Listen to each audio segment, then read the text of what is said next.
सोमवार को संसद सत्र के दौरान जमकर हंगामा देखने को मिला, जिसके बाद राज्यसभा और लोकसभा के 78 सांसदों को सस्पेंड किया गया। लोकसभा के 33, राज्यसभा के 45 सांसदों को निलंबित किया गया है।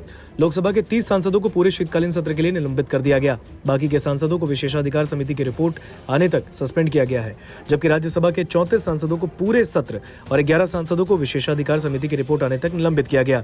संसदीय इतिहास में इतनी बड़ी संख्या में पहले कभी सांसदों को निलंबित नहीं किया गया था। सांसदों के निलंबन के बाद विपक्ष मोदी सरकार के खिलाफ आक्रामक हो गया। विपक्षी सांसद मोदी सरकार पर तीखे सवाल दाग रहे हैं। चलिए अब आपको इतिहास में ले चलते हैं, जब जब सांसदों को निलंबित किया गया। इसके साथ ही आपको वो नियम भी बताएंगे जिसके तहत सांसदों को निलंबित किया जाता है। साल 1989 में प्रचंड बहुमत की राजीव गांधी सरकार के दौरान एक साथ 63 सांसदों को निलंबित किया गया था। सांसद ठक्कर कमीशन की रिपोर्ट पर हंगामा कर रहे थे और इसी वजह से सभापति ने एक हफ्ते के लिए सांसदों को निलंबित किया।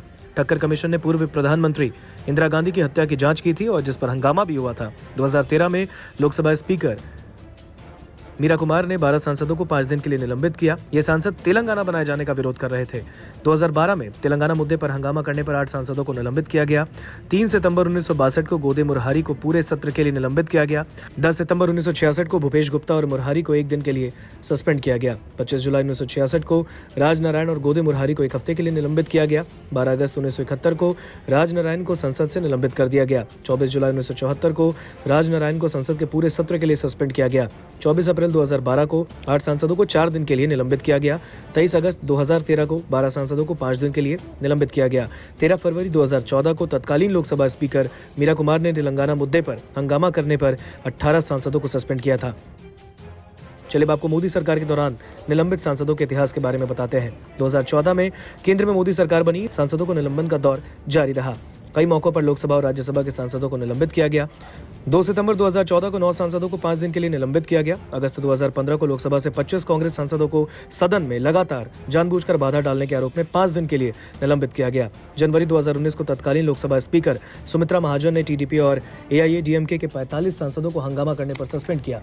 नवंबर 2019 को लोकसभा स्पीकर ओम बिरला ने कांग्रेस के 2 सांसदों को सस्पेंड किया। 5 मार्च 2020 को लोकसभा से 7 कांग्रेस सांसदों को संसद के पूरे बजट सत्र में सस्पेंड किया गया। 21 सितंबर 2020 को बीते दिन 20 सितंबर को ही संसद में अमर्यादित व्यवहार करने के आरोप में राज्यसभा के 8 सांसदों को 21 सितंबर को निलंबित किया गया। 29 नवंबर 2021 को राज्यसभा के 12 सांसदों को कदाचार, हिंसक और सुरक्षा कर्मियों पर जानबूझकर हमला करने के आरोप में संसद के पूरे सत्र से निलंबित कर दिया गया। 26 जुलाई 2022 को राज्यसभा के 19 सांसदों को संसद के पूरे सत्र से निलंबित किया गया और ये सांसद महंगाई और जरूरी चीजों पर जीएसटी लगाने की मांग को लेकर संसद में हंगामा कर रहे थे। चलिए अब आपको वो नियम बताते हैं जिसके तहत सांसदों को निलंबित किया जाता है। गौरतलब है कि अगर सभापति को लगता है कि कोई सदस्य सभापीठ के अधिकारों की उपेक्षा कर रहे हैं या फिर बार बार और जानबूझकर कार्यवाही में बाधा डाल रहे हैं तो उस सदस्य को निलंबित कर सकते हैं। सभापति उस सदस्य को एक निश्चित अवधि तक निलंबित कर सकते हैं और यह अवधि कुछ दिन या फिर से पूरे सत्र पर लागू हो सकती है। सभापति किसी सदस्य को एक सत्र से ज्यादा निलंबित नहीं कर सकते।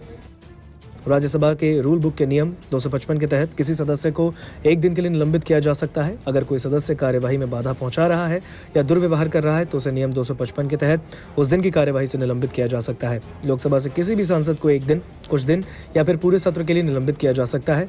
लोकसभा रूल बुक में ये अधिकार नियम 373 और 374 में है। नियम 373 के तहत सांसद को एक दिन के लिए निलंबित किया जा सकता है, तो वही नियम 374 के तहत एक निश्चित अवधि और पूरे सत्र के लिए निलंबित करने का अधिकार लोकसभा अध्यक्ष को रहता है। नमस्कार, मैं हूं मानक गुप्ता।